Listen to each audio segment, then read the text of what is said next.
जय श्री हरि। सभी भक्तों का स्वागत है।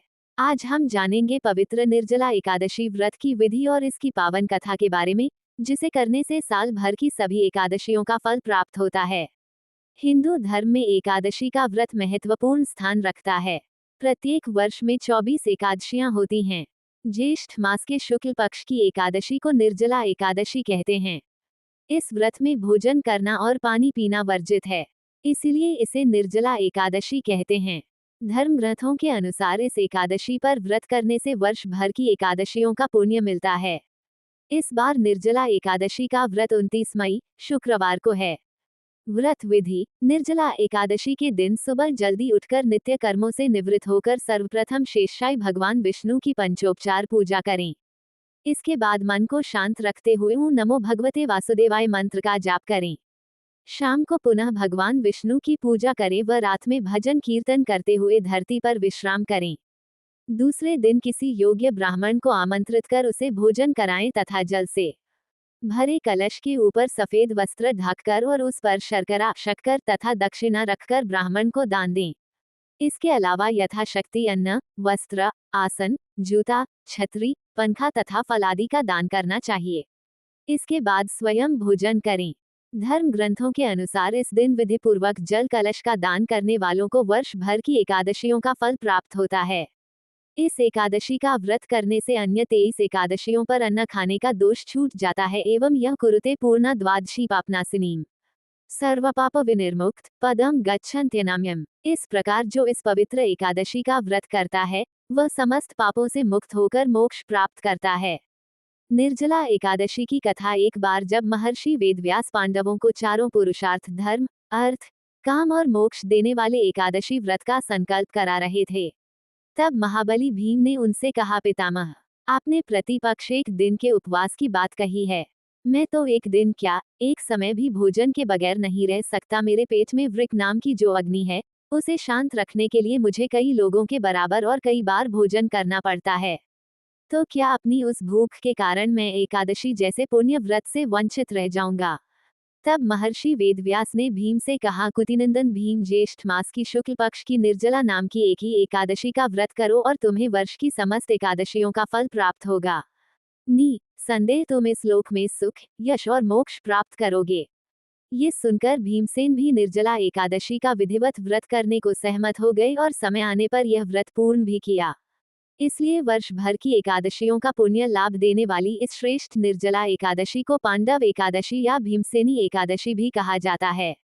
जानिए निर्जला एकादशी का महत्व। निर्जला एकादशी के व्रत से साल की सभी 24 एकादशियों के व्रत का फल प्राप्त होता है। एकादशी व्रत से मिलने वाला पुण्य सभी तीर्थों और दानों से ज्यादा है। मात्र एक दिन बिना पानी के रहने से व्यक्ति के सभी पापों का नाश हो जाता है। व्रती मृत्यु के बाद यमलोक न जाकर भगवान के पुष्पक विमान से स्वर्ग को जाता है। व्रती को स्वर्ण दान का फल मिलता है। हवन यज्ञ करने पर अनगिनत फल पाता है। व्रती विष्णुधाम यानी वैकुंठ पाता है। व्रती चारों पुरुषार्थ यानी धर्म, अर्थ, काम, मोक्ष को प्राप्त करता है। व्रत भंग दोष। शास्त्रों के मुताबिक अगर निर्जला एकादशी करने वाला व्रती व्रत रखने पर भी भोजन में अन्न खाए तो उसे चांडाल दोष लगता है और वह मृत्यु के बाद नरक में जाता है। एकादशी व्रत धारण करने के नियम। पूर्ण उपवास अपनी इंद्रियों को नियंत्रित करने की बहुत ही उचित क्रिया है, परंतु व्रत धारण करने का मुख्य कारण कृष्ण का स्मरण ध्यान करना है। उस दिन शरीर की जरूरतों को सरल कर दिया जाता है और उस दिन कम सोकर भक्तिमय सेवा, शास्त्र अध्ययन और जप आदि पर ध्यान केंद्रित करने की अनुशंसा की गई है। व्रत का आरंभ सूर्योदय से होता है और अगले दिन के सूर्योदय तक चलता है। इसलिए अगर कोई इस बीच अन्न ग्रहण कर लेता है तो व्रत टूट जाता है। वैदिक शिक्षाओं में सूर्योदय के पूर्व खाने की अनुशंसा नहीं की गई है, खासकर एकादशी के दिन तो बिल्कुल नहीं। एकादशी व्रत का पालन उस दिन जागने के बाद से ही मानना चाहिए। अगर व्रत गलती से टूट जाए तो उसे बाकी के दिन अथवा अगले दिन तक पूरा करना चाहिए।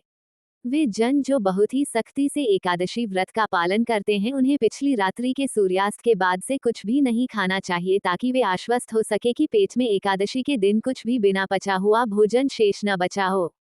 बहुत लोग वैसा कोई प्रसाद भी नहीं ग्रहण करते जिनमें अन्न डला हो। वैदिक शास्त्र शिक्षा देते हैं कि एकादशी के दिन साक्षात पाप पुरुष अन्न में वास करता है और इसलिए किसी भी तरह से उनका प्रयोग नहीं किया जाना चाहिए, चाहे कृष्ण को अर्पित ही क्यों न हो। एकादशी के दिन का अन्न के प्रसाद को अगले दिन तक संग्रह करके रखना चाहिए या फिर उन लोगों में वितरित कर देना चाहिए जो इसका नियम सख्ती से नहीं मानते, या फिर पशुओं को दे देना चाहिए। एकादशी व्रत को कैसे तोड़े? अगर व्रत निर्जल पूर्ण उपवास बिना जल ग्रहण किए किया गया है तो व्रत को अगले दिन अन्न से तोड़ना आवश्यक नहीं है। व्रत को चरणामृत, वैसा जल जिससे कृष्ण के चरणों को धोया गया हो, दूध या फल से वैष्णव पंचांग में दिए नियत समय पर तोड़ा जा सकता है। ये समय आप किस स्थान पर हैं उसके अनुसार बदलता रहता है।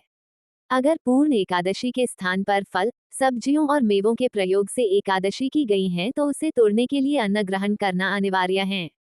खाद्य पदार्थ जो एकादशी व्रत में खाए जा सकते हैं। श्रीला प्रभुपाद ने पूर्ण एकादशी करने के लिए कभी बाध्य नहीं किया। उन्होंने सरल रूप से भोजन करके जप एवं भक्तिमय सेवा पर पूरा ध्यान केंद्रित करने को कहा। निम्नलिखित वस्तुएं और मसाले व्रत के भोजन में उपयोग किए जा सकते हैं। सभी फल ताज़ा एवं सूखे, सभी मेवे, बादाम आदि और उनका तेल, हर प्रकार की चीनी, कुट्टू, आलू, साबूदाना, शकरकंद, नारियल, जैतून, दूध, ताज़ी अदरक, काली मिर्च और सेंधा नमक। एकादशी पर वर्जित खाद्य। अगर अन्न का एक भी कण गलती से भी ग्रहण कर लिया गया हो तो एकादशी व्रत विफल हो जाता है। इसलिए उस दिन भोजन पकाते समय काफी सावधानी बरतनी चाहिए और मसालों को केवल नए पैकिंग से, जो अन्न से अनछुए हो, से ही लेना चाहिए।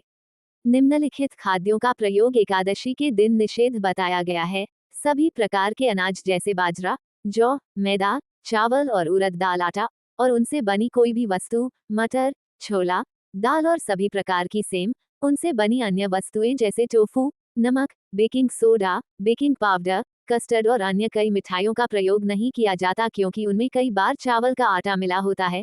तिल, सत तिल एकादशी अपवाद है। उस दिन तिल को भगवान को अर्पित भी किया जाता है और उसको ग्रहण भी किया जा सकता है। और मसाले जैसे कि हींग, लौंग, मेथी, सरसों, इमली, सौंफ, इलायची और जायफल एकादशी के दिन व्रत धारण करना कृष्ण भक्तों के लिए एक महत्वपूर्ण तप है और यह आध्यात्मिक प्रगति को बढ़ाने के लिए किया जाता है।